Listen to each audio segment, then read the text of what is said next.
আজকে আমাদের ক্লাসে আমরা তোমাদের CC7 যেটা আছে, history of education in colonial India, ওখান থেকে ইউনিট 1 এর যেটা first topic charter act of 1813 আর কলেজ মিনিট, আমরা ওইটা স্টার্ট করবো। এবার history of education in colonial India মানে, কলোনিয়াল ইন্ডিয়া বলতে কোন পিরিয়ডটা বোঝানো হচ্ছে? কলোনিয়াল ইন্ডিয়া মানে আমাদের ভারতের শিক্ষার ইতিহাসের ক্ষেত্রে ব্রিটিশ যুগ, যেটা মানে যে সময় ব্রিটিশ শাসিত ভারতবর্ষ যেটা, সেটাকে আমরা বলি কলোনিয়াল ইন্ডিয়া। তো এবার সেই সময়কার শিক্ষা ব্যবস্থা, সেই সময় কিভাবে শিক্ষাদান করা হতো, সেটা আমাদের এবারের সিলেবাসে আছে। British education in India during the British period যখন আমরা করছি, প্রথম টপিক যেটা আমাদের জানতে হবে, সেটা হচ্ছে চার্টার অ্যাক্ট অফ 1813 বা 1813 সালের সনদ আইন। এবার 1813 সালের সনদ আইন হচ্ছে কোম্পানির চার্টার, মানে কোম্পানির একটা লিগাল ডকুমেন্ট, যেখানে পুরোপুরিভাবে মেনশন করা থাকবে যে কোন কোন বিষয়ে কত টাকা আমরা ব্যয় করা যাবে, কোন কোন দিকে নজর দিতে হবে, কি কি ইমপ্রুভমেন্টস আনতে হবে। সেটা একটা খুবই ইম্পর্টেন্ট একটা কোম্পানির ডকুমেন্ট। আর এই যে ডকুমেন্ট, এটা প্রত্যেক 20 বছর বাদে বাদে এই ডকুমেন্টটা রিনিউ করা হয়। তো 1813 সালের যে সনদ আইন, 1813 সালের সনদ আইনটাকে সবচেয়ে বেশি গুরুত্বপূর্ণ বলা হয়, কারণ এই সময় এটা প্রথমবার ছিল যে যখন ব্রিটিশ সরকার ভারতে শিক্ষার প্রসারের জন্য 1 লক্ষ টাকা আলাদা করে বরাদ্দ করে। এর আগে কিন্তু ভারতবর্ষের মানে ভারতীয়দের শিক্ষার জন্য বা ভারতবর্ষের শিক্ষা প্রসারের জন্য ব্রিটিশ গভর্নমেন্ট সেরকম ভাবে কোনো স্টেপ নেয়নি।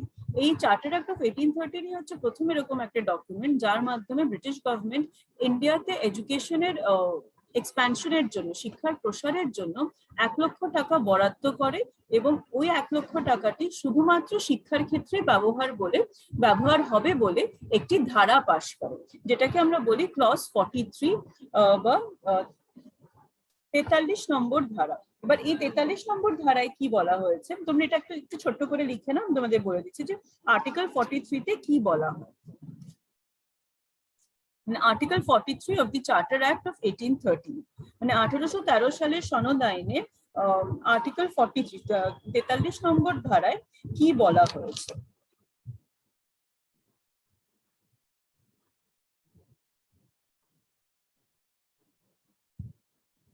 আঠারোশো তেরো সালের সনদ আইনে 43 নম্বর ধারা বিশেষভাবে শিক্ষা ধারা নামে খ্যাত। এই ধারায় বলা হয় ব্রিটিশ অধিকৃত ভারতে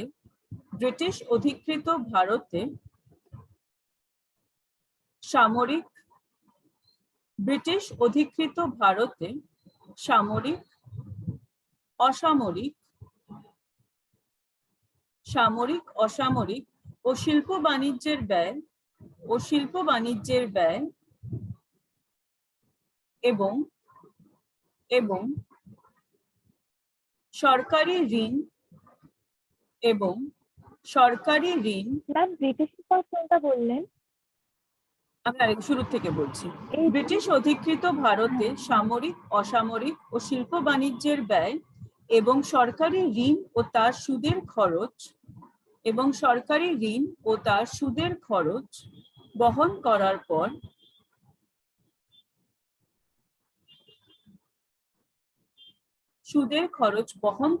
পর রাজস্ব কর ও লাভের আয় থেকে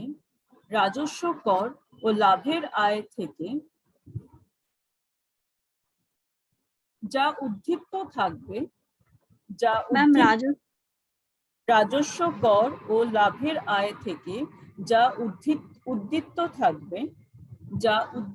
থাকবে তার থেকে অন্তত কমপক্ষে প্রতি বছর 1 লক্ষ টাকা কোম্পানিকে পৃথকভাবে রেখে সেই টাকা সেই টাকা শিক্ষিত ভারতবাসীদের অধিকতর শিক্ষা লাভের উৎসাহ দানের জন্য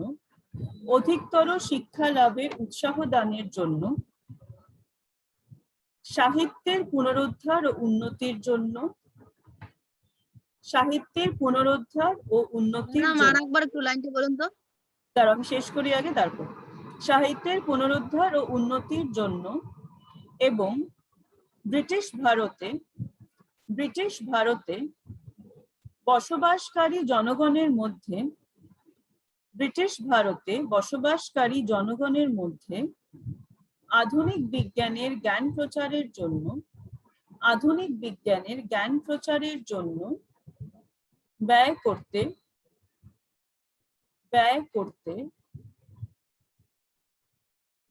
সপরিষদ বড়লাট আইনসঙ্গতভাবে নির্দেশ দিতে পারবেন। আমি রিপিট করছি একদম শুরু থেকে, তোমরা মিলিয়ে নাও।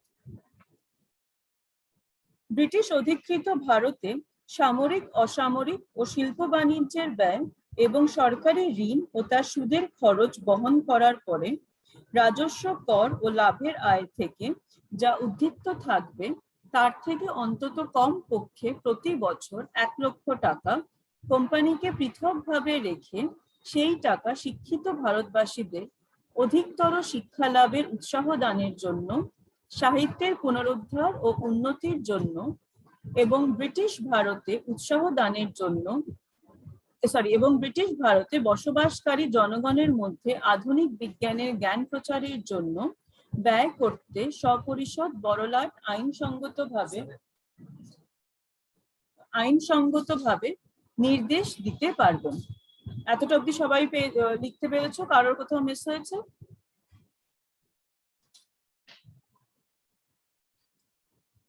আচ্ছা, এইটা যেটা 43rd ক্লজ যেটা চার্টার অ্যাক্টের সনদ আইনের, এই যে 43 নম্বর ধারা, এই ধারা অনুযায়ী তাহলে কি বলা হলো যে সরকারি খরচের সমস্ত মিটিয়ে টিটিয়ে যাই হোক না কেন প্রত্যেক বছর 1 লক্ষ টাকা আলাদা রাখা হবে। কেন 1 লক্ষ টাকা আলাদা রাখা হবে? ব্রিটিশ ভারতে যারা মানে এই যে ব্রিটিশ শাসিত ভারতবর্ষে তাদের শিক্ষার উৎসাহ দানের জন্য, মানে ভারতবাসীরা যাতে শিক্ষা লাভ করতে উৎসাহ হয় সেটার জন্য, মানে আমরা যাতে এডুকেশনকে এক্সপ্যানশন অফ এডুকেশন যেটা আমরা বলছি, বা শিক্ষাকে যাতে চারিদিকে ছড়িয়ে ফেলা যায় সেই জন্য 1 লক্ষ টাকা কি কি কাজে ব্যবহার করা হবে? একটা হচ্ছে শিক্ষার হার বৃদ্ধির জন্য, শিক্ষা যাতে প্রত্যেককে শিক্ষা নিতে হবে, শিক্ষা অর্জন করতে হবে সেই উৎসাহ দানের জন্য। তার সাথে সাথে সাহিত্য যেটা আছে, সাহিত্যের পুনরুদ্ধার ও উন্নতির জন্য এবং আধুনিক যে আমাদের মানে আমাদের যে অ্যাডভান্স সায়েন্স আমরা যেটা বলছি, বা আধুনিক বিজ্ঞানের জ্ঞান প্রচারের জন্য মেইনলি 3টে কাজের জন্য এই 1 লক্ষ টাকা ব্যবহার করা হবে। একটা হচ্ছে এক্সপ্যানশন অফ এডুকেশন, শিক্ষা বৃদ্ধি। সেকেন্ড হচ্ছে রিভাইভাল অফ লিটারেচার, সাহিত্যের পুনরুদ্ধার ও সাহিত্যের উন্নতি, revival and improvement of literature. Third হচ্ছে অ্যাডভান্স সায়েন্স বা অ্যাডভান্সমেন্ট অফ মডার্ন সায়েন্স, তার মানে আধুনিক বিজ্ঞানের প্রচারের জন্য। বাট এই তিনটে ক্ষেত্রে গভর্নর জেনারেল লিগালি এই 1 লক্ষ টাকাটা যেভাবে হোক ব্যয় করতে পারবেন। এটা হচ্ছে সনদ আইনের বক্তব্য। এবার এইটা যদি সনদ আইনের বক্তব্য হয়, এবার এই সনদ আইনের বক্তব্য থেকেই কিন্তু শুরু হয় আমাদের প্রাচ্য পাশ্চাত্য দ্বন্দ্ব। এবার এই প্রাচ্য পাশ্চাত্য দ্বন্দ্বটা কেন শুরু হয়? কি মনে হয় কেন শুরু হতে পারে?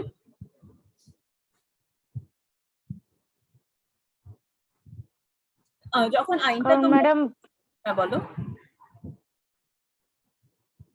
কারণ ম্যাডাম যখন হচ্ছে গিয়ে পাশ্চাত্যবাদীরা চেয়েছিল ভারতে হচ্ছে গিয়ে খ্রিস্টান ধর্ম প্রচার করতে আর পাশ্চাত্য শিক্ষার বিস্তার করতে, আর প্রাচ্যবাদীরা চেয়েছিলেন যে ভারতের যারা শিক্ষিত নাগরিক রয়েছেন তাদেরই হচ্ছে গিয়ে শিক্ষার বিস্তার ঘটাতে, আর তাদের যাতে আরো সুশিক্ষায় শিক্ষিত হতে পারে তাদের জন্য আরো বিদ্যালয় প্রতিষ্ঠা করতে। রাইট। এবার এই যে ধারাটা ছিল, এই ধারাটাতে লেখা আছে for for expansion of education লেখা আছে, revival and improvement of literature বলা আছে, আর অ্যাডভান্সমেন্ট অফ মডার্ন সায়েন্স বলা আছে। কিন্তু এখানে কোথাও এটা ক্লারিফাই করা নেই যে যখন আমরা এক্সপ্যানশন অফ এডুকেশন যখন বলছি, এই এডুকেশন বলতে কোন এডুকেশনের কথা বলা হচ্ছে? এটা কি ভারতীয় যে শিক্ষা, ভারতীয় শিক্ষার কথা বলা হচ্ছে? মানে ধরো আমাদের এনশিয়েন্ট ইন্ডিয়ান এডুকেশন তোমরা আগের সেমেস্টারে পড়েছো, যেখানে ব্রাহ্মণ্য শিক্ষা ব্যবস্থা, বৌদ্ধ শিক্ষা ব্যবস্থা, মুসলিম শিক্ষা ব্যবস্থা ছিল। ওই যে ভারতীয় যে নিজস্ব যে শিক্ষা ছিল, সেইটা প্রচারের কথা বলা হচ্ছে, সেইটা প্রসারের কথা বলা হচ্ছে, নাকি ব্রিটিশ এডুকেশন মানে ইংলিশ এডুকেশন যেটা, সেটা প্রসারের কথা বলা হচ্ছে? ওটা ছিল প্রথম কনফিউশন। সেকেন্ড কনফিউশন যখন বলা হচ্ছে improvement and revival of literature, যেটা বলা হচ্ছে সাহিত্যের সাহিত্যের পুনরুদ্ধার ও উন্নতি। সাহিত্য বলতে কোন সাহিত্যের কথা বলা হচ্ছে? সাহিত্য বলতে কি ভারতীয় যে ইন্ডিজেনাস যে সাহিত্য, ভারতীয় সাহিত্যের কথা বলা হচ্ছে, নাকি ইউরোপিয়ান লিটারেচারের কথা বলা হচ্ছে? থার্ড পয়েন্ট বলা হচ্ছে advancement of modern science. Science বলতে এখানে কোন সায়েন্সের, বিজ্ঞান বলতে কোন বিজ্ঞানের কথা বলা হচ্ছে? সনদ আইনে ক্লিয়ারলি বলা হয়েছে যে টাকা বরাদ্দ করা হবে, এই তিনটে ক্ষেত্রে টাকা ব্যবহার করা হবে। কিন্তু এই তিনটে ক্ষেত্রগুলোকে যে আলাদা করে স্পেসিফাই করবে, লিটারেচার বলতে কি ধরনের লিটারেচার বোঝানো হচ্ছে, এডুকেশন বলতে কি ধরনের এডুকেশন বলা হচ্ছে, এটা নিয়ে কিন্তু কোনো ক্লিয়ার কিছু লেখা ছিল না। তো সেই কারণে কি হয়, সেই কারণে 1813 সাল থেকে 1823 সাল পর্যন্ত, মানে 10 বছর পর্যন্ত ওই যে টাকা বরাদ্দ করা হয়েছে প্রত্যেক বছর 1 লাখ টাকা করে, ওই টাকা কোথাও ব্যবহার করা যায়নি। এবার টাকাটা তো ব্যবহার করতে হবে, সেটা করার জন্য একটা নতুন কমিটি তৈরি করা হয়, যেটাকে বলা হয় general committee of public instruction, GCPI, general committee of public instruction. এবার এই কমিটিতে থাকে 10 জন সদস্য। এবার এই 10 জন সদস্যের মধ্যে কিছু ভারতীয়রাও থাকেন, আবার তার সাথে সাথে কিছু পাশ্চাত্যবাদীরাও থাকেন। এবার এই কমিটির প্রধান কাজ ছিল যে এই টাকাটা কিভাবে খরচ করা হবে সেটা নিয়ে সেটা ঠিক করা। এবার এই কমিটির ক্ষেত্রেও দেখা গেল, যেহেতু 10 জন সদস্য ছিল, এই 10 জন সদস্যের মধ্যে 5 জন চাইছিলেন পাশ্চাত্য শিক্ষা, আবার 5 জন চাইছিলেন প্রাচ্য শিক্ষা। তো তার ফলে কি হয়েছে, যেহেতু 5 জন করেই ছিল, ওইখানে কোনো সলিউশনে আসা যাচ্ছিল না। তাই সলিউশনে যেহেতু আসা যাচ্ছে না, তাই জন্য শুরু হলো একটা কন্ট্রোভার্সি, যেটাকে আমরা বলি প্রাচ্য পাশ্চাত্য দ্বন্দ্ব। কেন প্রাচ্য পাশ্চাত্য দ্বন্দ্ব? কারণ এই GCPI এ 5 জন ছিলেন, 5 জন এরকম সদস্য ছিলেন যারা পাশ্চাত্য শিক্ষা চাইছিলেন, আবার 5 জন এরকম সদস্য ছিলেন যারা চাইছিলেন যে শিক্ষা, যে ভারতীয়দের যে শিক্ষা, ভারতবর্ষের যে শিক্ষা, ও যেটা ইন্ডিজেনাস যে সিস্টেম অফ এডুকেশন, ওটাকেই আরো ইমপ্রুভ করতে। যেহেতু কোনো ডিসিশনে আসা যাচ্ছিল না, সেই কারণে একটা কন্ট্রোভার্সি তৈরি হয়, যেটা আমরা এখন পড়ছি অ্যাজ অ্যাংলিসিস্ট ওরিয়েন্টালিস্ট কন্ট্রোভার্সি বা অক্সিডেন্টালিস্ট ওরিয়েন্টালিস্ট কন্ট্রোভার্সি বা প্রাচ্য পাশ্চাত্য দ্বন্দ্ব। এত দূর অব্দি বোঝা গেল? 1813 সালে সনদ আইন বোঝা গেছে, সনদ আইনের ধারাটা বোঝা গেছে, ক্লিয়ার হয়েছে প্রত্যেকের? হ্যাঁ ম্যাম। আচ্ছা, আর 1813 সালের এই যে সনদ আইনটা, সনদ আইন থেকে কেন দ্বন্দ্ব শুরু হলো সেটা ক্লিয়ার হলো প্রত্যেকের? হ্যাঁ ম্যাম। ক্লিয়ার তো? আচ্ছা, তোমাদেরকে একটা যেটা জানতে হবে, সেটা এখান থেকে তোমাদেরকে যেটা মনে রাখতে হবে, সেটা হচ্ছে এই যে 43rd ক্লজটা যেটা আছে, সেটা তোমরা পড়বে। চার্টার অ্যাক্টের গুরুত্ব কোথায়? এই যে 1813 সালের চার্টার অ্যাক্টের কথা আমরা বলছি, why is this charter act important? কেন এটা ইম্পর্টেন্ট? চার্টার অ্যাক্ট ইম্পর্টেন্ট এই কারণেই, কারণ এটা প্রথম স্টেপ ছিল যখন ব্রিটিশ গভর্নমেন্ট ভারতবাসীদের শিক্ষার কথা ভাবছিল। ব্রিটিশ গভর্নমেন্ট যখন ইনিশিয়েটিভ নিয়েছিল ইন্ডিয়াতে এই এডুকেশন এক্সপ্যান্ড করার জন্য, ওই জন্য এই চার্টার অ্যাক্টটা ইম্পর্টেন্ট। এর আগে কিন্তু ইস্ট ইন্ডিয়া কোম্পানি বা এর আগে ব্রিটিশ গভর্নমেন্ট কিন্তু ভারতীয়দের শিক্ষার জন্য বা ভারতবাসীদের শিক্ষার জন্য কিন্তু কোনো স্টেপ নেয়নি। এর আগে যাই শিক্ষার কাজ হয়েছে সমস্ত ওই মিশনারিজরা করতো, কিন্তু ব্রিটিশ গভর্নমেন্ট আলাদা করে কিছু করেনি। তো এবার এটা হচ্ছে প্রথম স্টেপ যেখানে ব্রিটিশ গভর্নমেন্ট, মানে এটা হচ্ছে চার্টার অ্যাক্ট ছিল একটা first step through which the British government was trying to expand education among the Indian masses, মানে ভারতবাসীদের মধ্যে ভারতীয় জনগণের মধ্যে শিক্ষা বিস্তারের প্রথম পদক্ষেপ ছিল এই 1813 সালের সনদ আইন। তাই জন্য এই সনদ আইনের এতটাই গুরুত্ব, এই কারণে সনদ আইনকে গুরুত্বপূর্ণ বলা হয়।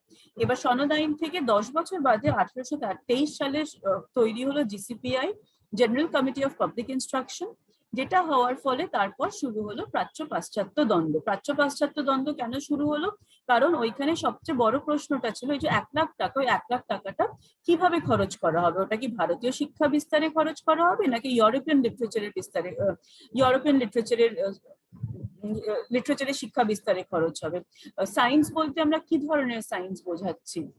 এডুকেশন বলতে আমরা কি ধরনের এডুকেশন বোঝাচ্ছি?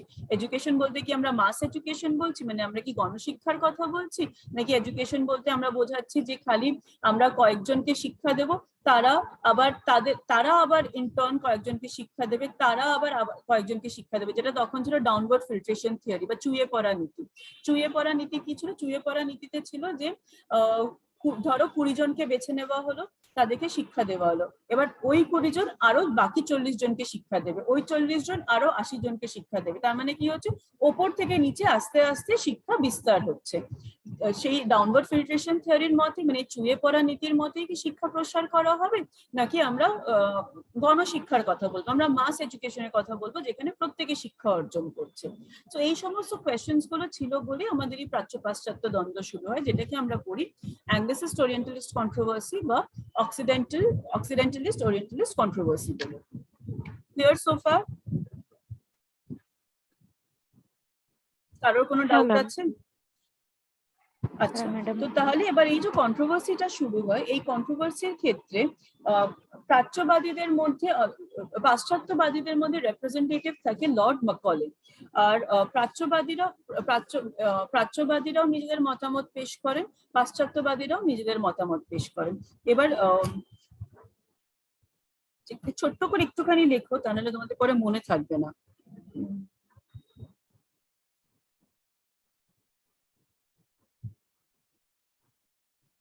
জিসিপিআই সদস্যদের মধ্যে, জিসিপিআই এটা হচ্ছে কন্ট্রোভার্সিটা কি করে শুরু হলো বা কেন শুরু হলো। জিসিপিআই সদস্যদের মধ্যে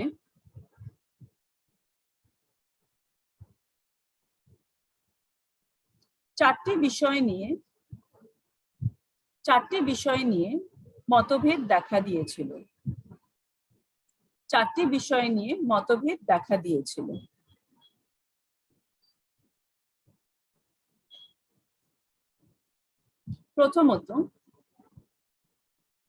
প্রথমত, কাকে শিক্ষা দেওয়ার জন্য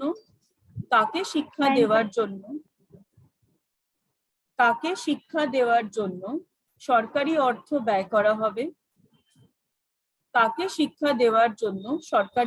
ব্যয় করা হবে, দ্বিতীয়ত, এই শিক্ষার বিষয়বস্তু কি হবে,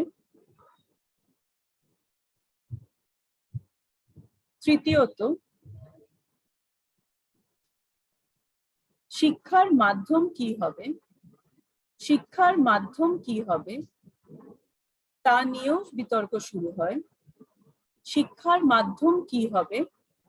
বিতর্ক শুরু হয়,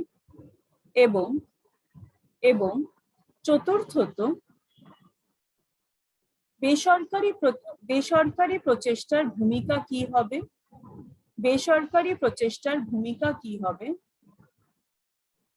এবং সরকার বেসরকারি শিক্ষা বিস্তারের উপর কতটুকু নিয়ন্ত্রণ রাখবেন।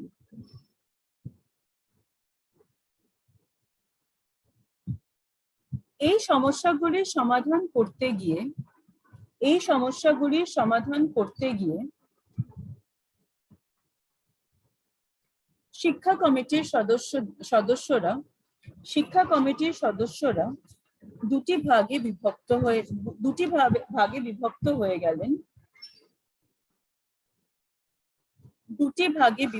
হয়ে গেলেন। এদের এক দলকে বলা হয়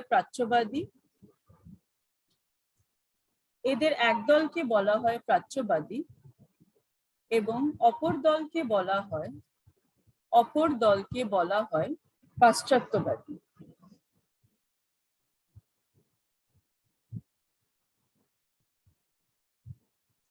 এবং অপর দলকে বলা হয় পাশ্চাত্যবাদী।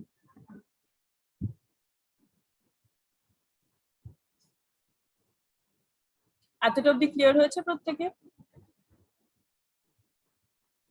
হ্যাঁ ম্যাম। প্রত্যেকের ক্লিয়ার হ্যাঁ, হয়েছে? madam। কারোর কিছু জিজ্ঞেস করার আছে? মানে আমরা চার্টার অ্যাক্ট অফ 1813 দেখছি। চার্টার অফ 1813 এর 43rd ক্লজ যেটা, সেটা আমরা দেখলাম। তার সাথে সাথে আমরা আলোচনা করলাম ইম্পর্টেন্স অফ চার্টার অ্যাক্টের গুরুত্ব। থার্ড আমরা ডিসকাস করলাম ফরমেশন অফ জিসিপিআই গঠন, এবং এই জিসিপিআই থেকে কিভাবে প্রাচ্য পাশ্চাত্য দ্বন্দ্বটা শুরু হলো। এই চারটে পয়েন্ট যেটা আমরা আজকে করেছি, এটা নিয়ে কারোর কিছু জিজ্ঞেস করার আছে? না ম্যাম। কারোর কোনো ডাউট? তোমরা যদি মনে করো একবার পড়ে দেখবে, যা লিখেছো পড়ে দেখে আমাকে বলো কারোর কোনো সমস্যা আছে কিনা।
ঠিক আছে। ঠিক আছে, হ্যাঁ ম্যাম। অক্ষিতা কি বলছো? ঠিক আছে। শ্রীপর্ণা, সুদীপ্তা, জাগৃতি, সোনিয়া, জয়শ্রী, বাবলি, নমিতা, বুঝতে পেরেছো তোমরা? আখি? হ্যাঁ ম্যাম। হ্যাঁ ম্যাম। হ্যাঁ ম্যাডাম।